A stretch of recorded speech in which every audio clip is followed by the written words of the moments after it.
How is everyone? My name is John Curry, and I'm with the Continental Cruisers Car Club, division of the Philadelphia region of the Lincoln and Continental Owners Club of America. The vehicle right here in the rear is a 1969 Continental Mark III. This body style they built for 3 years, 69 to 71.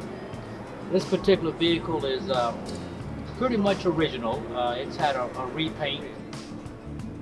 The powertrain consists of what they call the 460 cubic inch V8 matched up with a C6 transmission. There's pod traction rear end. It's had some mild work done to it. The carburetion's been updated to burn this new gas.